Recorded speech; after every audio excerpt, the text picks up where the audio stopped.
इससे पहले हमने 6 वीडियो में डिस्कस किया था वर्क एनर्जी और पावर के बारे में। ये उसी सीरीज का कंटिन्यूएशन में है। इसमें हम एक्सप्लेन करेंगे concept of potential energy and total mechanical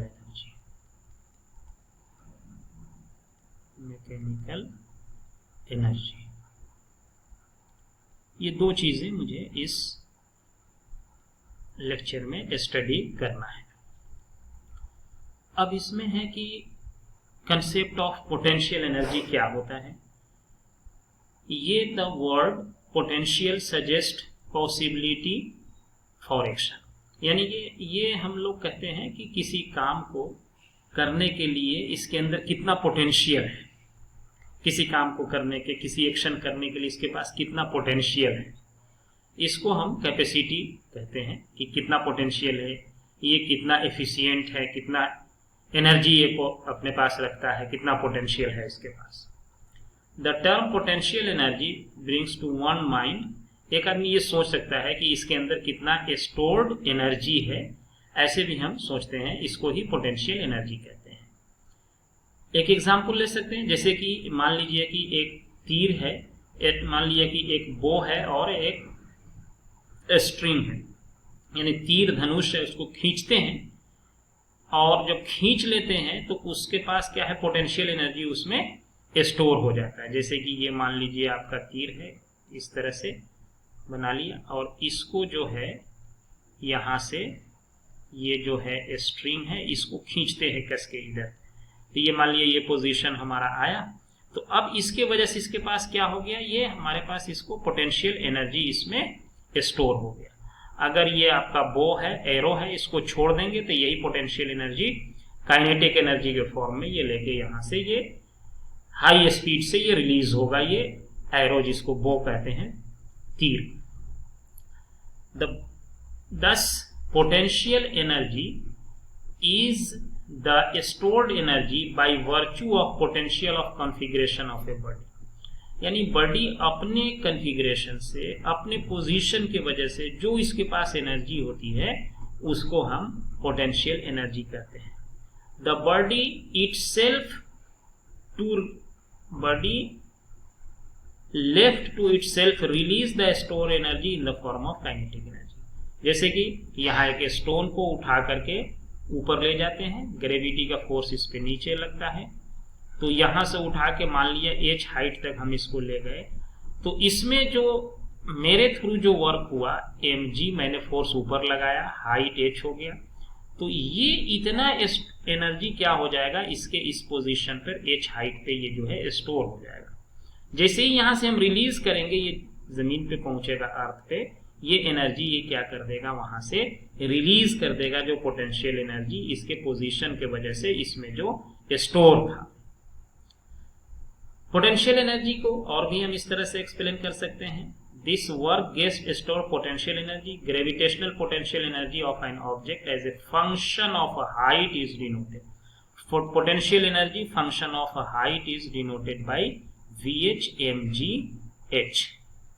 ये हमारा पोटेंशियल एनर्जी जो है, ये हमारा जो पोटेंशियल एनर्जी है as a function of height, यानी कि मैंने इसको, और एक्सटर्नल एजेंट mg इस पे अर्थ का नीचे की तरफ लग रहा है, ये अपवर्ड डायरेक्शन हाइट को पॉजिटिव ले लिया, तो इस ऑब्जेक्ट को ऊपर उठाने के लिए मुझे इस पे जो फोर्स लगाना पड़ेगा, एक्सटर्नल एजेंट जो फोर्स लगाएगा, एक्सटर्नल जो सोर्स है वो mg फोर्स लगाएगा। तो फोर्स और हाइट भी इसी डायरेक्शन पॉजिटिव है, तो ये हमारा वर्क डन जो हो जाएगा, work done by external agent, ये mg force multiplied by height हो जाएगा। अब इसको जब ये इतना वर्क हो जाएगा, एक्सटर्नल एजेंट जब इतना वर्क कर देगा, एक्सटर्नल फोर्स, तो यही वर्क डन ये पोटेंशियल एनर्जी के फॉर्म में इसमें स्टोर हो जाएगा, और इस पोटेंशियल एनर्जी को mg इंटू h लिखते हैं। अब इसमें अगर मुझे मान लीजिए कि ग्रेविटी का फोर्स किधर है, इसमें ग्रेविटी का फोर्स किधर एक्ट कर रहा है, नीचे एक्ट कर रहा है, और एक्सटर्नल एजेंट का फोर्स जो है जो वो ऊपर एक्ट कर रहा है। अगर ग्रेविटी का फोर्स निकालना पड़े, हमें फोर्स ऑफ ग्रेविटी निकालना पड़े, ग्रेविटेशनल फोर्स निकालना पड़े, तो ये हमारा क्या हो जाएगा, माइनस dVH बाई dH हो जाएगा। यानी कि ग्रेविटी का जो फोर्स है, अगर H के रेस्पेक्ट में हम इसको डिफरेंशिएट करें तो निगेटिव ऑफ पोटेंशियल एनर्जी होगा, यानी कि माइनस डी, आप देखिए VH का वैल्यू क्या है, mg into H divided by DH। अब mg क्या है, यहाँ कांस्टेंट है, m मास है, g क्या है, ग्रेविटेशनल एक्सेलरेशन है। ये मान लेते हैं कि हाइट h बहुत स्मॉल है, h is very very small then radius of the earth, earth के रेडियस से ये बहुत छोटा है, इसीलिए हम इसको g को कांस्टेंट यहाँ मान सकते हैं। आगे के चैप्टर में हम देखेंगे कि हाइट से इस g का वैल्यू कैसे चेंज करता है, यानी कि अर्थ सरफेस से हम ऊपर जाएं या अर्थ सरफेस से नीचे जाएंगे, दोनों के केस में इस g का वैल्यू चेंज होता है। लेकिन अभी हम इस time for the time being इसको मान लेते हैं कांस्टेंट है। अब इसमें से mg बाहर आ जाएगा, dH बाई dH कट जाएगा, तो ये क्या बच जाएगा, माइनस mg, और यहाँ dH बाई dH हो गया, ये dH by dH cancel out हो जाएगा, तो माइनस mg। तो ये फोर्स कौन सा फोर्स है, फोर्स ड्यू टू, ये ग्रेविटेशनल फोर्स है, ग्रेविटेशनल फोर्स है। तो ग्रेविटेशनल फोर्स जो होगा ये आपका क्या होगा, निगेटिव ऑफ पोटेंशियल एनर्जी का डिफरेंशिएशन होगा, यानी कि ये आप इसको हम कह सकते हैं F equal to minus dVH by dH। This is also called potential gradient, इसको पोटेंशियल ग्रेडियंट भी कहा जाता है, इसको हम पोटेंशियल ग्रेडियंट भी कहते हैं। यानी कि पोटेंशियल को H के साथ यानी हाइट के साथ डिफरेंशिएट कर दिया तो ये पोटेंशियल ग्रेडियंट बन जाता है। ये इसका हमें पोटेंशियल ग्रेडियंट ये बहुत यूजफुल है, रिलेशन है। Physically the notion of potential energy is applicable only to class of force where work done against the force gets stored up as energy. अब देखिए ये बड़ा इंटरेस्टिंग बात है, इसमें क्या कह रहा है कि इस डेफिनेशन में जो हम वर्क डन करते हैं अगर इसके नेचर के अगेंस्ट करते हैं, यानी ये ऑब्जेक्ट रखा हुआ है, इसकी टेंडेंसी ग्रेविटी इसको नीचे खींच रही है, हमने इसको फोर्स लगा के किधर ले गए, ऊपर ले गए यहाँ हाइट तक। तो जब हमारा जो हाइट है h है ये ग्रेविटी के अगेंस्ट है, तो इस केस में क्या होगा कि पोटेंशियल एनर्जी स्टोर हो जाएगा इसमें। जब हम फील्ड के अगेंस्ट काम करेंगे तो पोटेंशियल एनर्जी हमारा स्टोर हो जाएगा उसमें।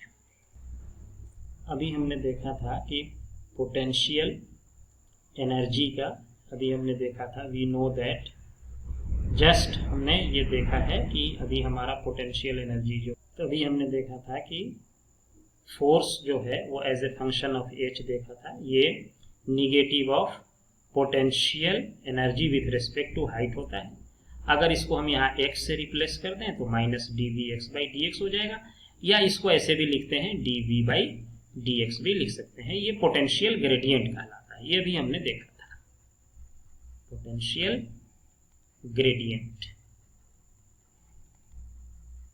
अब देखेंगे कि ये पोटेंशियल ग्रेडियंट है, अब हमको यूज करना है कि पोटेंशियल ग्रेडियंट का यूज करके, यानी कि Fx equal to minus dv by dx है। इस dx को हम इधर भी ला सकते हैं, तो f of x equal to multiplied by dx equal to minus dv।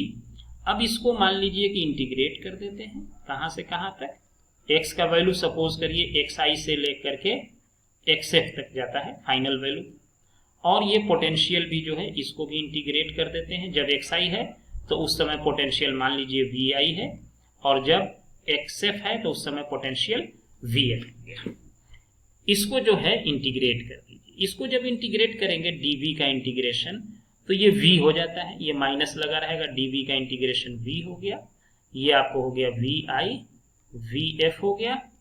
तो इसको फाइनल माइनस इनिशियल करेंगे, निगेटिव साइन रहेगा, vf माइनस vi, ये आपका क्या हो जाएगा, या इसको हम लिख सकते हैं vi माइनस vf हो जाएगा। जो कि अब लेफ्ट हैंड साइड में हमारा क्या था, ये xi xf और ये हमारा fx dx था। और ये क्या होता है हमारा fx dx इंटीग्रेशन, ये हमारा इक्वल टू हो जाता है वर्क डन के। यही हमारा वर्क डन का डेफिनेशन था जो कि हमने पहले देखा हुआ है। तो ये हमारा वर्क डन के इक्वल हो जाता है। तो ये हमारा fx dx ये किसके इक्वल होता है, वर्क डन के। और ये vi माइनस vf, या इसमें से माइनस कॉमन ले लीजिए, vf final potential minus initial potential energy. इसको क्या कहते हैं, चेंज इन पोटेंशियल एनर्जी को डेल्टा v से लिखते हैं। तो ये हमारा वर्क डन के इक्वल टू हो गया। एक रिलेशन हम और भी जानते हैं, पहले डिराइव किए हैं, we know that change in kinetic energy equal to work done के। तो एक रिलेशन ये है हमारे पास, दूसरा रिलेशन हमारे पास ये है। इस दोनों को यूज करके एक हम रिलेशन लिख सकते हैं। ये W इस साइड, दोनों साइड सेम है, वर्क सेम है।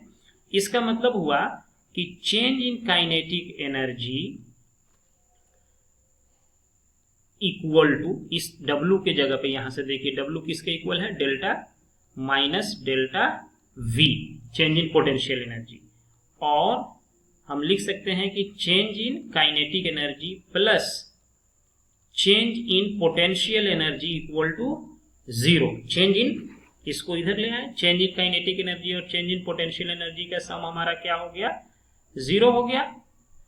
अब इसको हम क्या कर सकते हैं, ये चेंज इन काइनेटिक एनर्जी है और ये चेंज इन पोटेंशियल एनर्जी है, इन दोनों का सम क्या हो गया, 0 हो गया। चेंज का सम 0 है, यानी कि kinetic energy plus potential energy ये क्या हो जाएगा, कांस्टेंट हो जाएगा। अगर इसमें हम चेंज लगा देंगे, जैसे चेंज लगाते हैं तो चेंज इन काइनेटिक एनर्जी लिखेंगे और चेंज इन पोटेंशियल एनर्जी, और कांस्टेंट का चेंज क्या होता है, 0 हो जाता है, कोई चेंज नहीं होता। यानी कि ये रिलेशन और ये रिलेशन दोनों सेम है। तो इसमें क्या हुआ हमारा, चेंज इन, यानी कि काइनेटिक एनर्जी और पोटेंशियल एनर्जी का सम जो है किसी भी सिस्टम के लिए, sum of kinetic energy plus potential energy, ये क्या होगा हमारा, कांस्टेंट रहता है। और इसी को कहते हैं, this is called conservation of mechanical energy, conservation of mechanical energy. This law is called conservation of mechanical energy. क्या मतलब हुआ कंजर्वेशन ऑफ मैकेनिकल एनर्जी, यानी कि काइनेटिक एनर्जी और पोटेंशियल एनर्जी का सम क्या होगा, ये आपका कांस्टेंट रहेगा। इस कांस्टेंट होने का क्या मीनिंग है, कांस्टेंट होने का मीनिंग ये है कि अगर काइनेटिक एनर्जी इंक्रीज किया तो पोटेंशियल एनर्जी क्या करेगा, डिक्रीज किया, या अगर काइनेटिक एनर्जी डिक्रीज करेगा तो पोटेंशियल एनर्जी क्या करेगा, इंक्रीज करेगा, क्योंकि इन दोनों का सम क्या होना है, कांस्टेंट होना है। और इसी को कहा जाता है कंजर्वेशन ऑफ मैकेनिकल एनर्जी। और ये तभी पॉसिबल है जब हमारे सिस्टम पे कौन सा फोर्स लगे, सिस्टम पे ये कंजर्वेटिव फोर्स लगे। कंजर्वेटिव फोर्स क्या है, जैसे ग्रेविटेशनल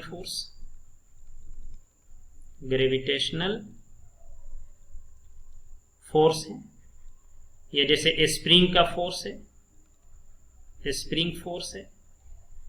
यानी कि अब ये कंजर्वेटिव फोर्स है, यानी कि इस केस में आपका ये law kinetic energy plus potential energy constant होगा। अगर फोर्स नॉन कंजर्वेटिव है, जैसे फ्रिक्शन का है, तो उस केस में ये कांस्टेंट नहीं रहेगा। उसके लिए हम कैसे कैलकुलेशन करेंगे, ये हम नेक्स्ट वीडियो में देखेंगे।